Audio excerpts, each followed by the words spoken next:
السلام علیکم، میرا نام ہے شاہد ایوب. آپ دیکھ رہے ہیں ریڈر ٹی وی.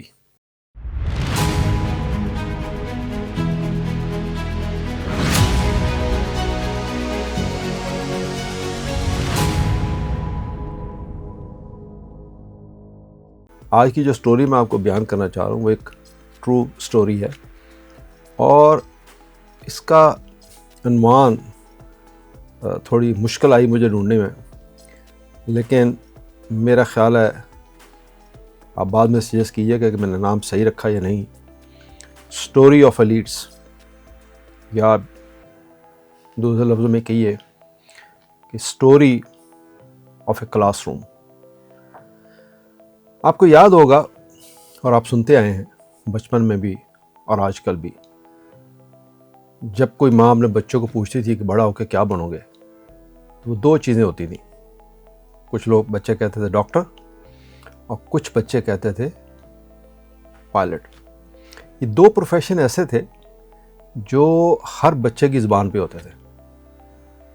زیادہ تر بچے پائلٹ اور کچھ ڈاکٹر.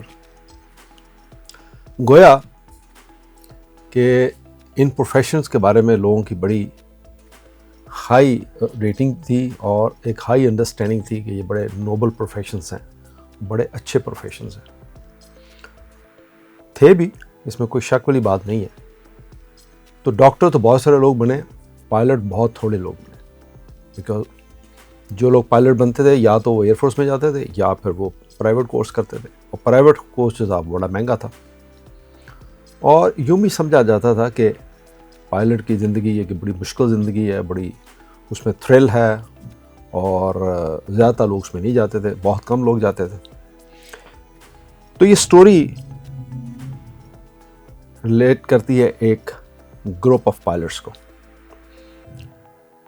مجھے جب یہ سٹوری میرے ایک دوست نے بتائی، اور اب یوں کہہ لیجئے کہ میں اس سٹوری کا یعنی شاہد بھی ہوں کسی حد تک، تو مجھے بہت دھچکا لگا. میں ہکا بکا رہ گیا کہ یہ کیسے ہو سکتا ہے، یہ ممکن نہیں ہے. اس سٹوری میں جو کردار شامل ہیں وہ سارے کے سارے زندہ ہیں، اور اسی لیے میں نے ان جو دو میجر کردار تھے جو اس سٹوری میں، ایک کا نام ہے ہاشم اور ایک کا نام ہے راشد. تو یہ دونوں نام میں نے فرضی رکھے ہیں. جگہ بھی فرضی ہے، ایئر لائن بھی فرضی ہے، اور مقصد یہ ہے کہ یہ کسی کی دل آزاری مقصد نہیں ہے، یا کسی کی کوئی کردار کشی میرا مطمع نظر نہیں ہے. مقصد یہ بتانا کہ کچھ لوگوں کا خیال یہ ہے کہ ہماری قوم کی تباہی پچھلے 10 سے 15 سال میں ہوئی. میں یہ کہتا ہوں کہ ایسا نہیں ہے. یہ تباہی بہت پہلے شروع ہو چکی تھی. وہ شاید اس لیے کہ ہم نے دین کو سمجھا ہی نہیں، اور ہم نے صرف حج، روزہ، زکوٰۃ اور ان چیزوں کو فرض سمجھا، اور وہی اس بھی ہمارا زور ہوتا تھا. لیکن ہم نے قوم کا یا افراد کا کردار بنانے میں یا ان کی اخلاقی اقدار بنانے میں کوئی توجہ نہیں دی. نہ ہمارے پیرنٹس نے، نہ ہمارے بڑے بوڑھوں نے، نہ ہمارے حکمرانوں نے. وہ ہم صرف اسلامک ریچولز کی طرف تو چلے گئے.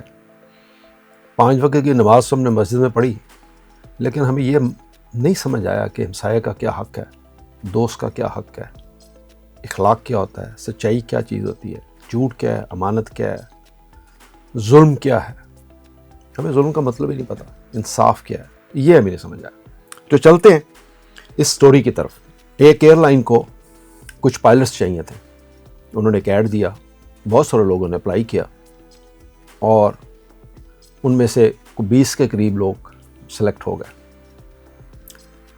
اب ایئر لائن کا پروسیجر یہ ہوتا ہے کہ وہ ایئر لائن اپنے اکیڈمی کے اندر، کوئی بھی ایئر لائن ہو، اب ایئر لائن کا نام میں آپ کو لے نہیں رہا، تو کوئی بھی ایئر لائن ہو، وہ ایئر لائن اپنا ایک ٹریننگ پروگرام مرتب کرتی ہے، اور اس ٹریننگ پروگرام میں آپ کو جا کے 3 مہینے 4 مہینے 5 مہینے مختلف لیول کا مختلف ہے. تو آپ کو ایک بیسک کورس کرنا پڑتا ہے پورا.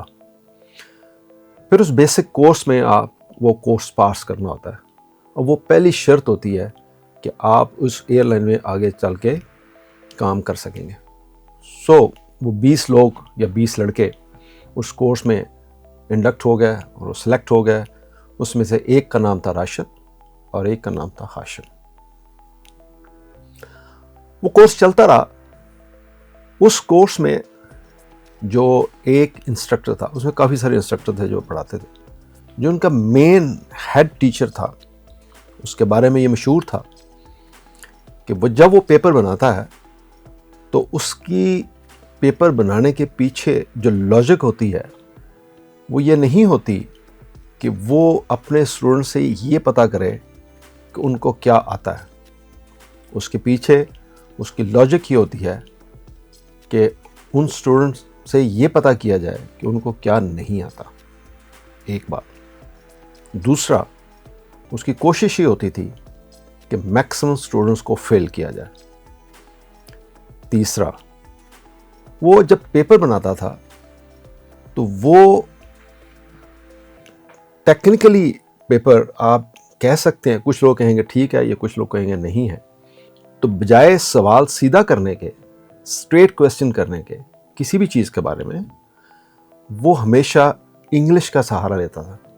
یعنی جیسے لا کی زبان ہوتی ہے, یہ کوما, فل سٹاپ, اس طرح کر کے, تاکہ کوئی سنٹینس جب لکھا جائے تو ایک وکیل اس کو اس کی انڈرسٹینڈنگ کچھ اور ہو اور پھر دوسرے وکیل کی انڈرسٹینڈنگ کچھ اور ہو.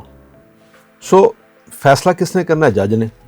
جج کو اس وکیل کی انٹرپریٹیشن سوٹ کر جائے یا اس کی سوٹ کر جائے, یا اس کو اس کی سمجھ آ جائے یا اس کی سمجھ آ جائے, جو وکیل زیادہ بہتر دلائل دے سکے وہ مقدمہ جیت جاتا. سو وہ اس کی جو کویسچن جو تیار کرنے کا سٹائل تھا وہ اس طرح کا تھا. تو گویا وہ اس کی مرضی ہوتی تھی کہ آپ کا جواب اس کو پسند آیا یا نہیں آیا, وہ آپ کو فیل کرے یا پاس کرے. تو یہ اس ٹیچر کا جو ہیڈ ٹیچر تھا, اس کا بڑا خوف تھا لوگوں کے دل میں کہ یہ بہت سارے لوگوں کو اس طرح فیل کرنے کی کوشش کرتا ہے, بہت ہی مشکل پیپر بناتا ہے. اینی وہ کوئی 4 مہینے کی 5 مہینے کی ٹریننگ تھی, اور اس ٹریننگ میں یہ سارا سلسلہ چلتا رہا, بیکاز وہ ہر 10 دن 15 دن کے بعد ایگزام ہوتا تھا اور وہ یہی میچ رہتا تھا. اینڈ پہ ایک فائنل ایگزام ہوا, اور اس فائنل ایگزام میں آلموسٹ سب لوگ پاس ہو گئے, اور یہ جو لڑکا تھا راشد, اس نے اس کورس کو ٹاپ کیا. بات ختم ہو گئی, آگے چلے گئے, فلائنگ سٹارٹ ہو گئی, training start, further online training start ہو گئی, چلتا رہا سلسلہ. 15 سال کے بعد, 15 سے 18 سال, مجھے یاد نہیں اب exactly, around 15 to 18 years later, ایک ملاقات ہوتی ہے ہاشم کی, جو اس کا ایک کلاس فیلو تھا, راشد کے ساتھ. ہاشم نے راشد کو ایک سٹوری نریٹ کی, اور اس نے کہا کہ اتنے سال گزرنے کے بعد میں اپنے آپ کو مجرم سمجھتا ہوں, کیونکہ ایک غلطی سرزد ہوئی سب سے اور میں اس کا حصہ تھا. لیکن میں اس غلطی کی آپ سے معافی چاہتا ہوں, اور آپ کو بتاتا ہوں کہ آج سے 15 سال پہلے کیا ہوا تھا. تو اس نے راشد کو یہ کہا کہ جس دن ہمارا فائنل ایگزام تھا, ہم 19 لڑکوں نے مائنس راشد کے علاوہ ہم 19 لڑکوں نے یہ فیصلہ کیا کہ یہ پیپر پاس کرنا بہت مشکل ہے, لہذا کوئی ایسا طریقہ اختیار کیا جائے کہ ایگزام سے پہلے وہ پیپر حاصل کیا جائے. ایک پوائنٹ. دوسرا, اس پیپر کو حاصل کرنے کے لیے انہوں نے راستہ یہ اختیار کیا کہ کچھ لوگوں نے اس ٹیچر کو کسی طریقے سے بہانے سے کہیں اور لے جایا گیا اپنے آفس سے باہر, اور کچھ نے اس پیپر کو ان کی کبرڈ سے نکالا, اس کو کاپی کیا اور واپس رکھا. لیکن یہ سب کرنے کے لیے انہوں نے فیصلہ یہ کیا کہ راشد کو اس بات کی خبر نہیں ہونی چاہیے، کیونکہ راشد اس بات کو ایکسیپٹ نہیں کرے گا، وہ یہ کام غلط نہیں کرے گا، نہ صرف کرے گا بلکہ ہونے نہیں دے گا، لہٰذا اس کو اس سے باہر رکھا جائے۔ تو 19 لوگوں نے وہ کام کیا اس کو باہر رکھنے کے بعد، اور جب پیپر ہوا تو ظاہر ہے ان سب کو پیپر کا پتہ تھا، وہ سب پاس ہوئے، اور راشد نے جس کو پیپر کا نہیں پتہ تھا اس نے ٹاپ کیا۔ آپ اندازہ کیجئے یہ بات ہے 40 سال پرانی۔ آپ یہ سوچئے کہ یہ ہماری بربادی پچھلے 10 سال میں نہیں، آج سے سالوں پہلے شروع ہو چکی ہے۔ صرف پاکستان کی نہیں بات نہیں کر رہا میں جنرل مسلم امہ کی بات کر رہا ہوں۔ ہمارے رویے زندگی کے بارے میں بہت پہلے سے ایسے ہی تھے، اگر آپ تاریخ پڑھیں۔ یہ سٹوری سنانے کے بعد مجھے ایک شعر یاد آ گیا، کیا خوبصورت کسی نے کہا کہ دیکھا جو کھا کے تیر کمی گاہ کی طرف، دیکھا جو کھا کے تیر کمی گاہ کی طرف، اپنے ہی دوستوں سے ملاقات ہو گئی۔ حفیظ جلندری کا یہ شعر ہے، اب اندازہ کیجئے کہ کیا خوبصورت بات اس نے کہی اور کیا بیان کی۔ اس موقع پہ آپ دیکھیے کہ یہ جو ہماری سوچ کی بربادی ہے یا ہمارے رویوں کی بربادی ہے، ہم اپنی سوچ میں کس قدر گر گیا کہ ہم نے کیا رویے اختیار کیے، اور آج ہم مورجے الزام ٹھہراتے ہیں یہودیوں کو، امریکہ کو، یورپ کو، اور پتہ نہیں کس کس کو۔ ہم ہر روز، یعنی ہم میں سے ہر ایک یہ کہتا ہے انقلاب آئے گا، کوئی لیڈر آئے گا اور اس ملک میں دودھ کی نہریں بہنے شروع ہو جائیں گی اور انقلاب آ جائے گا ہماری زندگی میں۔ یاد رکھیے، انقلاب وہاں آتے ہیں جہاں کوئی ظلم کرنے والا ایک شخص ہو، جہاں ہر شخص اپنے حصے کا ظلم کرے، وہاں پہ انقلاب نہیں آیا کرتے۔ ظلم کا مطلب کیا ہے؟ ظلم کا یہ مطلب نہیں کہ آپ کسی کو ماریں، کسی کی پٹائی کر دیں، کسی کو ننگا کر دیں۔ ظلم کا مطلب یہ ہے، بیسک ڈیفینیشن یہ ہے کہ ہر وہ چیز جس کو وہاں ہونا چاہیے، جو اس جگہ پہ ہونا چاہیے، آپ اس چیز کو وہاں سے اٹھا کے کسی اور جگہ رکھ دیں، یہ ہے ظلم۔ یہ جو سٹوری میں نے آپ کو بیان کی، یہ اس کی ایک شکل ہے۔ یہ سٹوری سن کر آپ کو لگتا نہیں کہ اللہ تعالیٰ نے ہمیں حکم تو یہ دیا تھا کہ نفس کو مارو، اور ہم نے اپنے ضمیر ہی مار لیے۔ ہم یہ سمجھنے کو تیار نہیں ہیں کہ ہمیں حکم کیا ملا تھا، اور ایسا کیوں نہ ہو۔